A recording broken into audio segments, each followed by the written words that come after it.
Selepas berhasil meraih kemenangan ke-18 di Liga Super Malaysia musim 2023, JDT memamerkan perbandingan klasemen dari tiap musimnya dan bagaimana perbandingan yang sangat-sangat mencolok di tahun 2023 ini. Kemudian TMJ memberikan sebuah story ataupun komentar bagaimana banyak yang beralasan ketika dikalahkan oleh JDT ataupun mengapa nak susah akui kegagalan. Nah, detailnya seperti apa? Ikuti video ini sampai akhir. Selamat datang di JS Update. Ya, assalamualaikum warahmatullahi wabarakatuh. Jumpa lagi jangan bosan-bosan dengan saya Jutama dari Jalan-Jalan Sepak Bola, orang Indonesia yang suka cakap bola sepak Malaysia Semoga orang semuanya diberi kesehatan. Oke. Selepas JDT berhasil meraih kemenangan ke-18 beruntun, JDT memposting bagaimana perbandingan awal JDT ikut liga sampai sekarang, sampai pekan ke-18.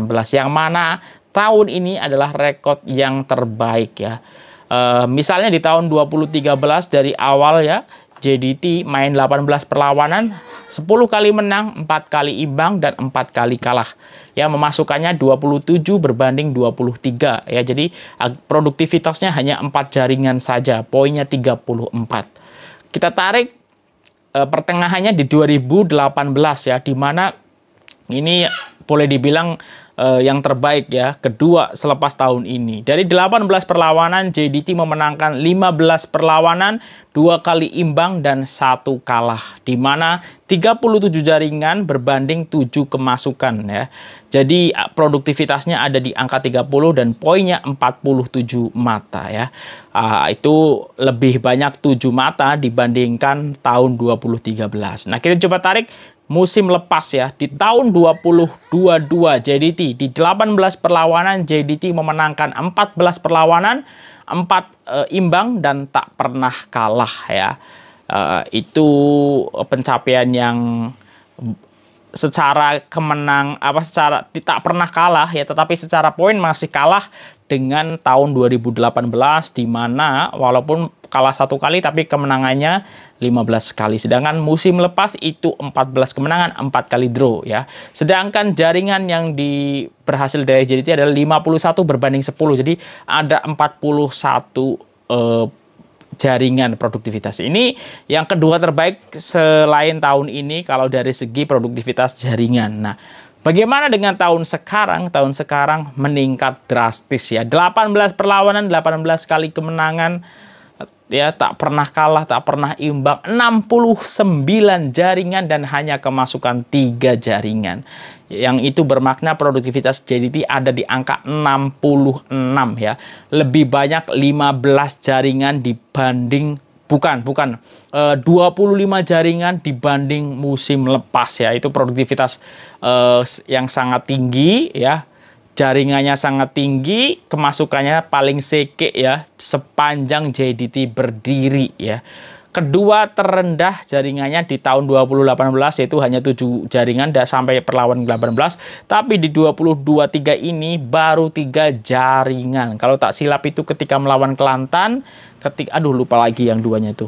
Kuala Lumpur City FC terus satunya lupa. Pokoknya hanya 3 jaringan saja dan poinnya adalah 54. Ini juga berbanding cukup jauh dengan poin-poin sebelumnya. Kalau tertinggi yaitu 47, berarti sebelumnya yang 47 sekarang 54 lebih banyak 7 poin. Jadi ini adalah perbandingan bagaimana JDT dari masa ke masa puncaknya di musim 2023 ini memang berkembang signifikan apalagi kita tahu kemarin ada 5 rekod yang diraih oleh Johor Darul Takzim. Nah, selanjutnya ini soal TMJ didapatkan dari hmetro.com, mengapa susah nak akui kegagalan TMJ.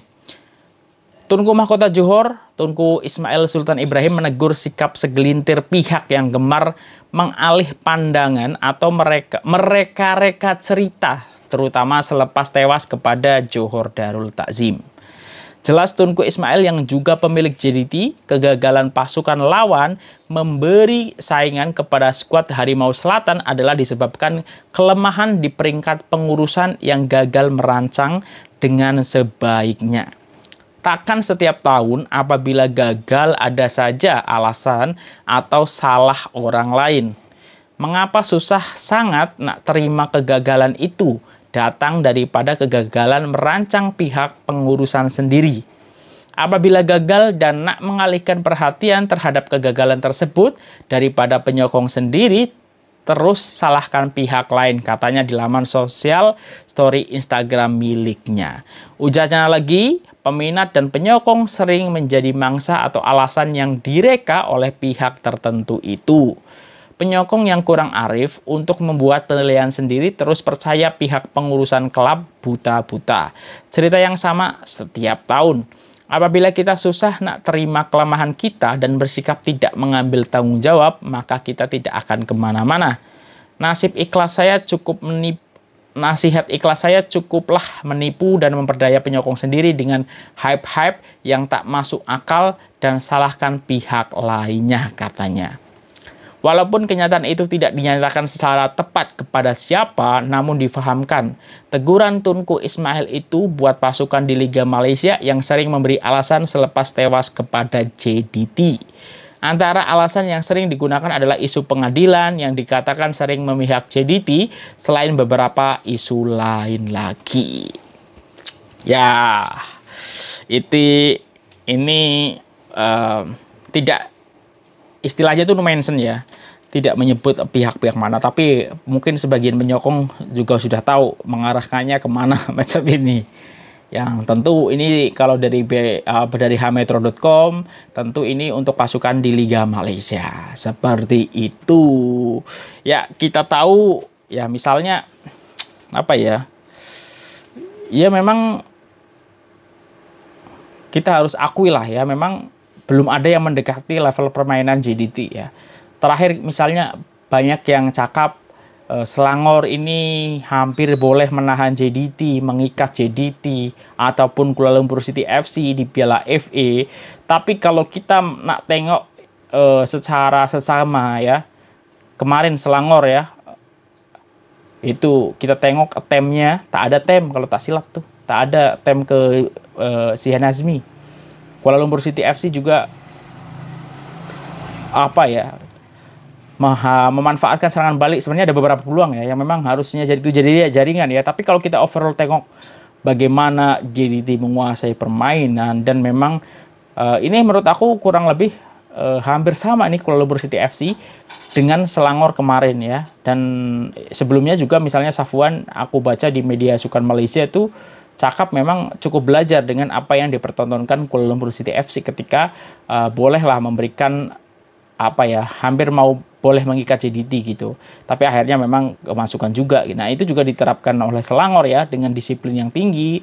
Ya, tetapi akibatnya ya lebih banyak berkumpul di wilayahnya sendiri, dan memang realistis mungkin ini pragmatis juga Tan Sen Ho ya, karena lawannya JDT bermain di Stadium Sultan Ibrahim, tapi ujung-ujungnya juga akhirnya kalah ya, walaupun udah meminimalisir penetrasi ya, lebih banyak player di wilayah pertahanannya, sehingga automatically JDT itu lebih banyak melakukan crossing dari sisi kanan kiri ataupun rembatan dari luar kotak penalti. Walaupun agak sukar, akhirnya tembus juga di menit ke-78 ya. Jadi ya semua harus apa ya? Ya memang harus tahu ya bahwa jaraknya memang masih jauh lah. Gapnya memang secara apapun, secara peringkat yang udah diakui dunia ataupun secara permainan ya, itu masih sangat jauh. Jadi ini semoga jadi evaluasi untuk semua, sehingga bolehlah mendekati sedikit level dari Johor Darul Takzim. Nah, menarik karena ini kalau tak silap udah selesai ya, sampai Agustus ini untuk penambahan player-player dan yang lainnya gitu. Tapi saya harap sih makin dengan adanya JDT ini bukannya membuat tim-tim yang lain itu inferior ya, tapi lebih termotivasi lagi untuk boleh mendekati level dari JDT ini. Nah, mungkin itu dari saya. Menurut orang semua seperti apa? Apakah memang statement ataupun komentar dari Tunku Mahkota Johor ini sepenuhnya benar, dan kira-kira memang mengarahnya siapa ini? Tulis di kolom komentar. Ya, itu aja. Kalau ada kesilapan aku mohon maaf. Sampai ketemu lagi. Wassalamualaikum warahmatullahi wabarakatuh.